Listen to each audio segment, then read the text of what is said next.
Bienvenidas y bienvenidos al quinceavo y tal vez último capítulo de Literatus este año, aunque, bueno, pues no se me preocupen que todavía queda una o dos sorpresas más que, pues, bueno, no son sorpresas, son dos entrevistas, una con María Fernanda Ampuero, la escritora ecuatoriana que tiene un libro de cuentos que se llama Pelea de Gallos, que es todo lo que está bien con la escritura, mejor dicho. Ese es un libro impresionante. Uno lee el primer cuento que se llama Subasta y desde ese primer cuento no puede parar de leer los que vienen.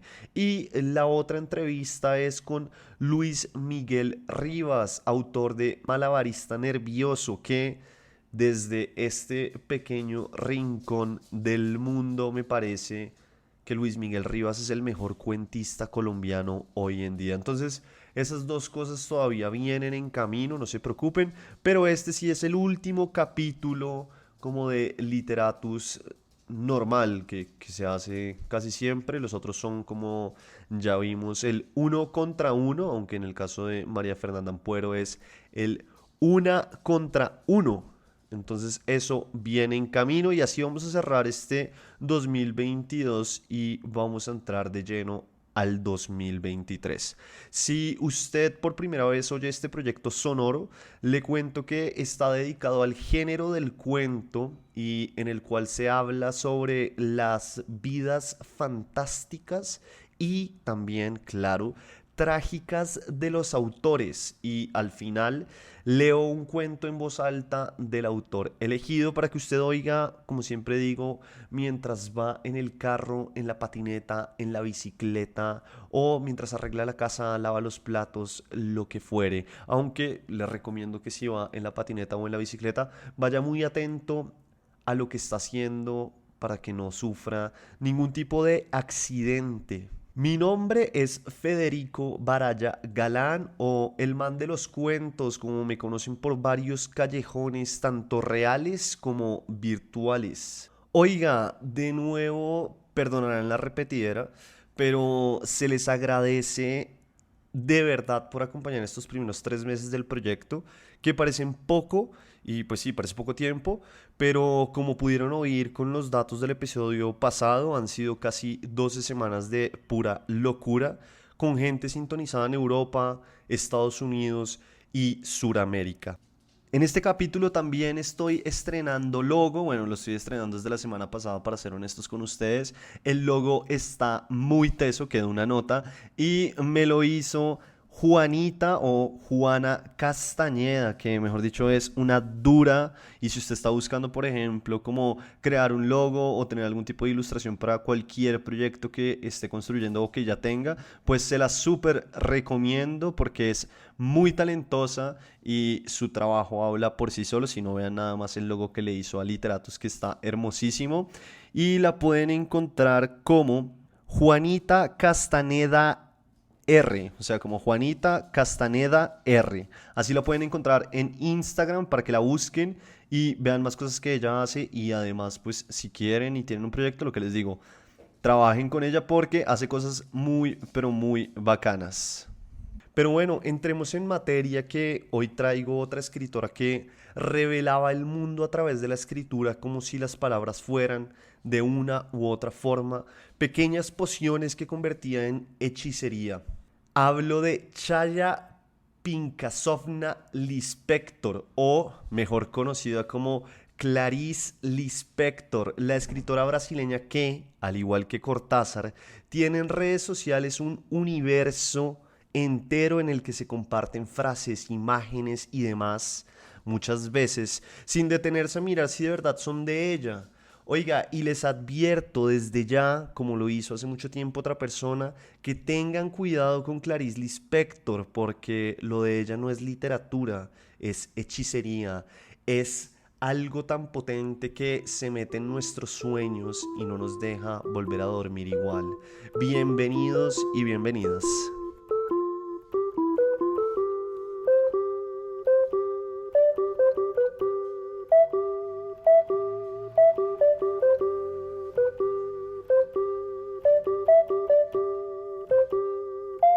Dijo Benjamin Moser en el prefacio escrito para los cuentos reunidos de Clarice Lispector que esta autora es glamurosa en el sentido más antiguo de la palabra, como una hechicera, literalmente encantadora, es un fantasma nervioso que recorre todos los ramos de las artes brasileñas. Y sí, cuando se habla del inspector, es muy común también que se hable de brujería al mejor estilo de Shirley Jackson, tal vez porque era una mujer poderosa con su escritura y que develaba el mundo a través de sus palabras y para la época, además pues claro, hay que entender que Clarice Lispector tenía una imagen muy llamativa, es decir, se vestía de una forma icónica, era una persona, sí, agradable a la vista, y todo eso sumado a sus cuentos y a la forma en que construía el mundo a través de las palabras hacía que se le relacionara mucho con la hechicería, como pasó con Shirley Jackson en su momento, y como pasa, y estamos viendo eso a través del podcast, con las mujeres escritoras. Es como si hubiera ahí un link directo, una relación de escritora igual a bruja. Lo cierto es que nació el 10 de diciembre de 1920 en una familia judía al oeste de Ucrania. Entonces, como pueden ver, Clarice Lispector en realidad no es brasileña de nacimiento, pero cuentan que le tocó vivir una infancia muy dura en la que su abuelo fue asesinado, su madre fue violada y finalmente su padre, sin nada de plata, fue exiliado. Así llegan a Brasil en 1922. Es decir, Clarice Lispector tenía apenas 2 años. Y bueno, como decía Gabriel García Márquez en El coronel no tiene quien le escribe, en esa conversación que tenía así el coronel con su esposa, que ella le decía que las personas no pueden vivir o no se pueden alimentar de esperanzas, y él le respondía que no se pueden alimentar, pero que eso les permite seguir adelante, seguir viviendo. Pues así un poco también fue este exilio de la familia de Clarice Lispector a Brasil, es decir, seguramente el papá pensó que en Brasil, al otro lado del mundo, iba a tener un mejor futuro, pero lo cierto es que sí y no, porque su padre difícilmente conseguía trabajo. Y cuando Lispector tenía 9 años, su madre murió por las esquirlas que la guerra había dejado en ella. El padre de Lispector estaba decidido, o sea, estaba totalmente decidido a mostrarle al mundo que tenía unas hijas muy tesas, poderosas, talentosas, que en esa época es bastante extraño.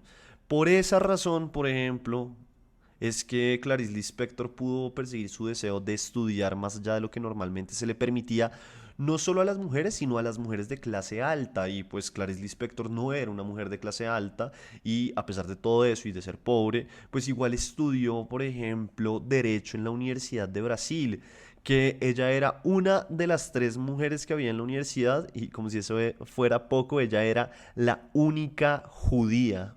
Después de eso, o mientras está en todo este tema de estudiar, empieza a trabajar también en periódicos, de los cuales hay una frase famosa de su primer jefe, en el que el tipo decía que en contraste con todas las otras mujeres, Lispector sí sabía escribir. Y traigo a colación esta frase porque me parece que permite entender la época y la sociedad en la que la autora se estaba moviendo, y también nos permite entender por qué puede haber la razón detrás de que se consideran una bruja. Es decir, Clarice Lispector a través de su escritura, al igual que en su momento Virginia Woolf, al igual que Shirley Jackson, pues estaban de alguna u otra forma retando el status quo de las mujeres. Las mujeres no debían escribir, por eso Virginia Woolf siempre decía como, ¿qué necesita una mujer para escribir? Un cuarto propio. Y Clarice Lispector de muchas maneras fue relacionada con Virginia Woolf por esto y otras razones que ya veremos más adelante.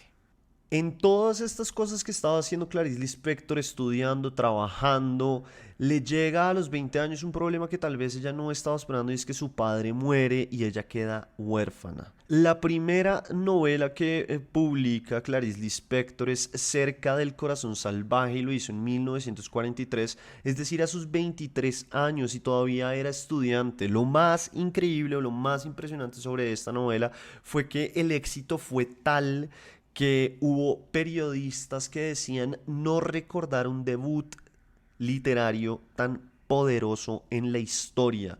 Y ahí, cuando su nombre estaba convirtiéndose en la muletilla para las personas de tanto repetirlo, su esposo fue trasladado y la pareja se tuvo que ir. No volvería Clarice Lispector de forma definitiva sino hasta 1959. En ese tiempo que estuvo por fuera, por ejemplo, vivió en Nápoles, Italia. Eso fue en plena Segunda Guerra Mundial, y lo que cuenta ella o lo que cuentan es que en esa época ayudó en un hospital a curar o sí, a cuidar soldados brasileños víctimas de la Segunda Guerra Mundial.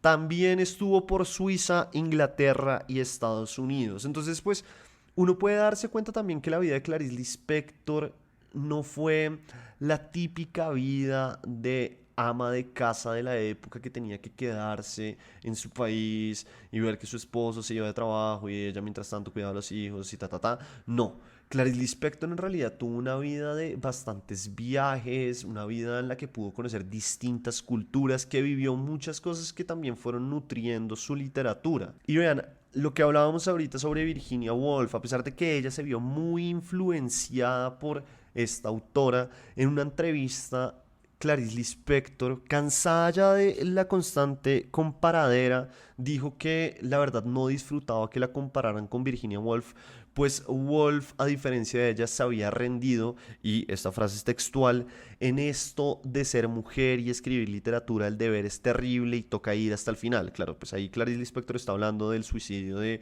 Virginia Woolf, que lo vimos en el capítulo dedicado a Virginia Woolf, que simplemente lo que hace Virginia Woolf es que se llena los bolsillos de piedras y se tira al río, que es una muerte muy icónica y se ha romantizado un montón. El caso es que eso decía Clarice Lispector sobre esta relación con Virginia Woolf.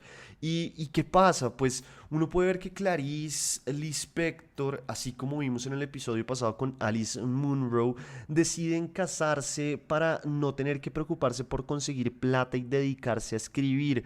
¿Por qué? Porque escribir, claro, es un trabajo a tiempo completo en muchos casos que necesita de tiempo, tiempo que, claro, la gente piensa, no, pues es mujer y no trabaja, entonces tiene todo el tiempo del mundo, pero eso es mentira, porque en realidad las mujeres también tienen muchas cosas que hacer, además de, sí, el trabajo, lo que no fuera, pero por ejemplo, cuidar a los hijos, cuidar la casa, que en esa época, claro, la mujer era ama de casa y estaba muy relacionada a ese tema. Entonces escribir era muy difícil igual para las mujeres, pero de alguna forma lo que encuentran tanto Clarice Lispector como Alice Munro en su momento fue como, bueno, si yo no tengo que trabajar, por lo menos ahí encuentro tiempos para escribir. Claro que hay que decir que el caso de Lispector es distinto, a pesar de que ella tuvo dos hijos, pero Clarice Lispector tenía tiempo libre, porque es que ella vivió en una familia, pues, o cuando se casó, que para su época era muy de avanzada o era muy opulenta. Entonces tenía niñeras, tenía empleadas de servicio que le ayudaban, y eso significaba, como les digo, tener tiempo libre, tiempo para escribir, o como lo diría en su época Virginia Woolf cuando se preguntaba qué necesitaban las mujeres para escribir, bueno, pues Clarice Lispector tenía un cuarto propio. La autora brasileña murió a los 56 años, muy joven, ¿no creen? Bastante joven. Muere por un cáncer. Dicen en un artículo de El País de España que antes de morir Lispector le dijo a la enfermera: se muere mi personaje. ¿Verdad? ¿Cuento chino? ¿Quién sabe? Pues sí, suena como una frase que simplemente se inventan para darle más color a la muerte de Clarice Lispector y sí, a su imagen o a su vida como autora, que de por sí ya tiene bastantes seguidores. Lo que sí dicen y lo que aseguran aquellos que han leído toda la obra de Clarice Lispector, que de por sí pues a mí me parece que ya tiene un nombre que parece sacado de una novela de detectives, Clarice Lispector. Es que si usted coge la obra de esta autora de principio a fin, va a ver una ruta de vida de la autora, porque Lispector no solo fue escritora, lo que les decía, ella también tuvo que ser madre, ama de casa, esposa, y esos aspectos de su vida se fueron colando en la escritura, que es lo que hemos hablado a través de todos estos capítulos, y es la vida es una fuente inagotable de temas para la literatura y para la ficción. Entonces, lo que dicen sobre la obra de Clarice Lispector es que cuando sus hijos se fueron de casa, cuando su matrimonio falló, cuando la edad le trajo arrugas y algo de gordura, la enfermedad, la muerte, y a medida que todo esto fue avanzando, bueno, todo eso empieza a aparecer en los cuentos y en las novelas y en la escritura de Clarice Lispector, y uno puede empezar a ver cómo el tiempo está pasando en su vida solo con leer lo que ella iba escribiendo. Eso se ve también a través de sus personajes. Entonces, imagínense esa locura. A mí, pues la verdad, me pareció una nota de eso porque imagínense que usted en vez de tener un recuento de su vida a través de fotografías, lo tuviese representado en escritura. Escritura que es ficción, pero que en realidad es un mapa de su vida y que cuenta lo que usted vivió y que a la final, pues sí, es la vida misma. La realidad no tiene sinónimos, es una frase icónica de Clarice Lispector y cuentan los expertos que las novelas de esta escritura, por ejemplo, no tienen tramas y que su acercamiento a la escritura es uno que buscaba era cuestionar el lenguaje porque no tenía las suficientes maneras de expresar todo lo que ella necesitaba expresar. Es más, alguna vez ante la pregunta de un periodista sobre por qué su obra no tiene ningún tema, Clarice Lispector le respondió que a ella simplemente no le interesaba escribir para que la gente entendiera. Aunque los cuentos, hay que decirlo, los cuentos son muy poderosos y sí tienen temas y son esféricos, son redondos. Uno de los cuentos más famosos del Lispector se titula Una gallina y la autora cuenta que escribió ese relato en media hora. Al parecer, la cosa es que le pidieron que escribiera una crónica y la autora estaba bloqueada, entonces empezó a escribir cualquier cosa y cuando se dio cuenta tenía un cuento y nunca entregó la crónica, pero después se dio cuenta que tenía este cuento que lo publicó mucho más adelante y es uno de los cuentos más famosos de ella y se demoró media hora. Hágame el favor. Eso está como, sí, me acordé de esa vez que Calamaro, Andrés Calamaro, una vez me dijo que escribir la parte de adelante le había costado 10 minutos de su vida. Yo no sé, supongo que así es el talento, que esta gente sí es tan talentosa que escribir, en el caso de Clarice Lispector y en el caso de Calamaro, una canción y en el de Lispector un cuento, pues sí, es sencillo para ellos porque son muy talentosos y en media y 10 minutos logran estos artefactos tan poderosos. Hay una cosa dentro de las muchas, o hay un tema dentro de los muchos que tiene Lispector como escritora que a mí me gusta muchísimo y es el hecho de la brevedad para contar historias esféricas, redondas.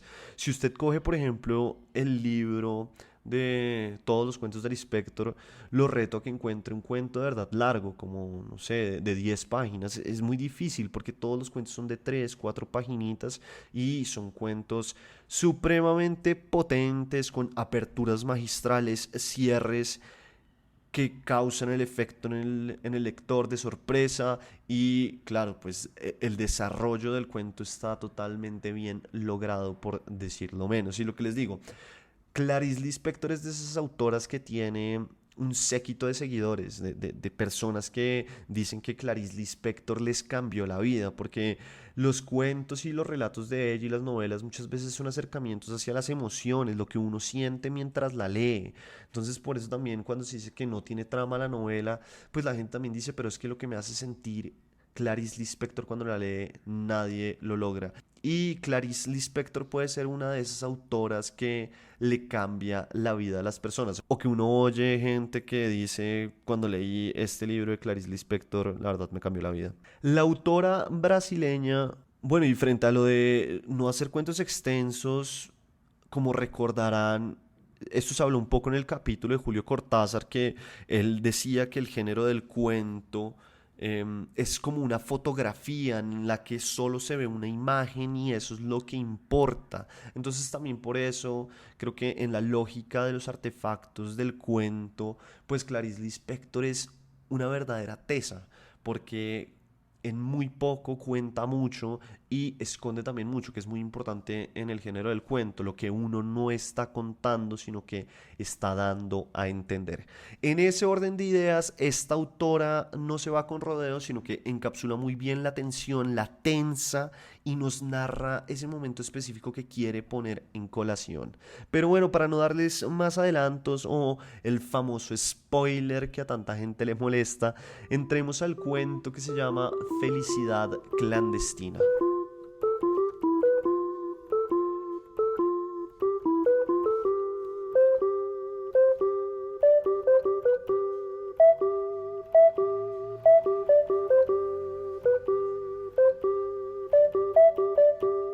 Felicidad clandestina por Clarice Lispector. Era gorda, baja, pecosa y con el pelo excesivamente crespo, medio pelirrojo. Tenía un busto enorme, mientras que todas nosotras seguíamos siendo planas. Por si fuera poco, se llenaba los dos bolsillos de la blusa sobre el busto con caramelos. Pero tenía lo que cualquier niña devoradora de historias le habría gustado tener, un padre que era dueño de una librería. Poco le aprovechaba, y a nosotras menos aún. Hasta en los cumpleaños, en vez de un librito barato, de perdida, nos regalaba una postal de la tienda de su padre. Para colmo, era de un paisaje de allí mismo, de Recife, donde vivíamos, con sus puentes más que vistos. Atrás escribía con letra garigoleadísima palabras como natalicio y nostalgia. Pero qué talento tenía para la crueldad, y toda ella era pura venganza, se saboreaba los caramelos haciendo ruido.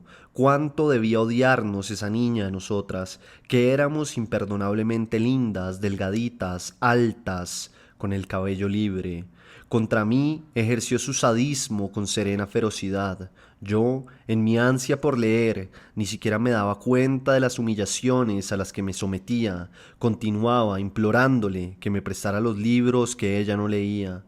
Hasta que le llegó el gran momento de empezar a ejercer sobre mí una tortura china. Me informó, como quien no quiere la cosa, que tenía las aventuras de Naricita, de Monteiro Lobato. Era un libro grueso, Dios mío, era un libro como para quedarse a vivir con él, comiéndoselo, durmiéndoselo, y absolutamente por encima de mis posibilidades. Me dijo que pasara a su casa al día siguiente y me lo prestaría. Hasta el día siguiente. Me convertí en la esperanza misma de la alegría. No vivía, nadaba despacio en un mar suave, las olas me traían y me llevaban. Al otro día fui a su casa literalmente corriendo. Ella no vivía en un segundo piso, como yo, sino en una casa. No me invitó a pasar. Viéndome directo a los ojos, me dijo que le había prestado el libro a otra niña y que regresara al siguiente día. Boquiabierta me marché despacio, pero pronto la esperanza volvió a adueñarse de mí y volví a caminar dando brinquitos por la calle, que era mi extraña forma de caminar por las calles de Recife.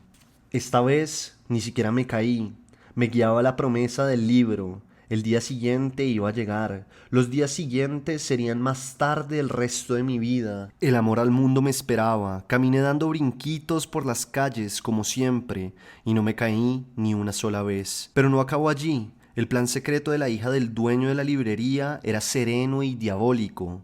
Al día siguiente, ahí estaba yo, en la puerta de su casa, con una sonrisa y el corazón palpitante, para oír la imperturbable respuesta, que el libro todavía no estaba en sus manos, que volviera al siguiente día. Apenas sabía yo cuánto, más tarde, en el transcurso de mi vida, el drama del día siguiente, que viví con ella, habría de repetirse, con mi corazón palpitante. Y así siguió. ¿Cuánto tiempo? No lo sé. Ella sabía que era por un tiempo indefinido, hasta que emanara toda la hiel de su cuerpo grueso. Yo ya había empezado a intuir que me había elegido para que sufriera. A veces tengo intuiciones, pero, aun teniéndolas, a veces acepto como si el que quiere hacerme sufrir necesitara locamente mi sufrimiento. ¿Cuánto tiempo? Iba a su casa a diario, no faltaba ni un día. A veces me contestaba, pues ayer en la tarde el libro estaba aquí, pero como solo viniste hoy en la mañana, se lo presté a otra niña. Y yo, que no solía tener ojeras, sentía las ojeras ahondándose bajo mis ojos sorprendidos.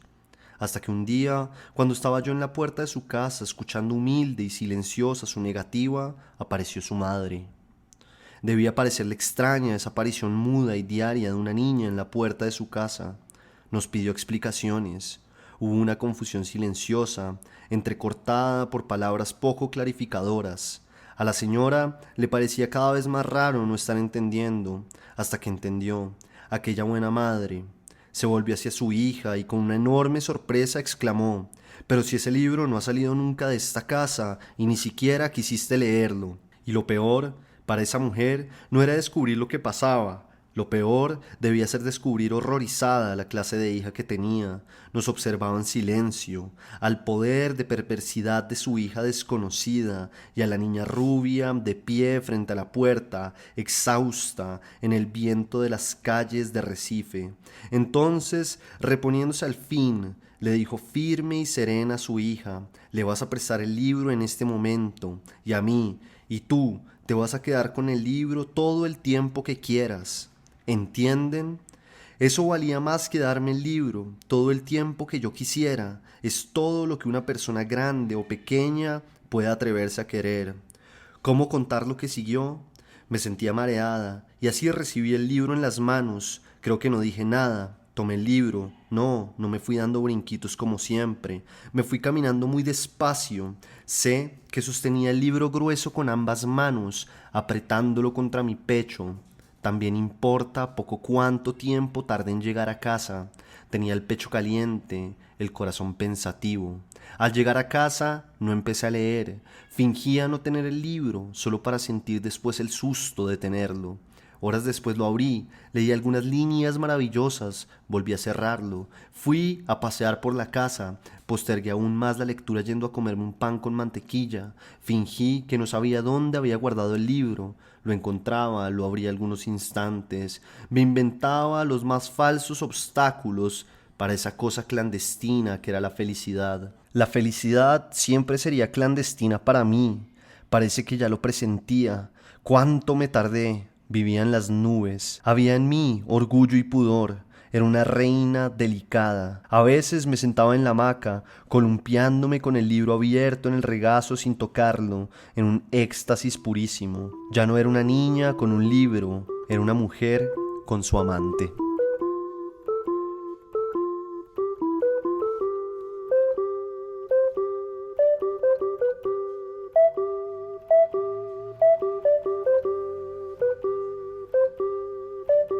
Este fue el 15º capítulo de Literatus, podcast dedicado al género del cuento y en el que hablé de Clarice Lispector y leí su cuento Felicidad clandestina. Mi nombre es Federico Baraya Galán, o el man de los cuentos, como prefieran, y como les conté al principio de este capítulo, vienen 2 entrevistas muy especiales, que una es con María Fernanda Ampuero, autora de Pelea de Gallos, que es un libro espectacular que va en su edición número 17, si no estoy mal, y pues que está lleno de cuentos que usted debería leer porque son demasiado poderosos.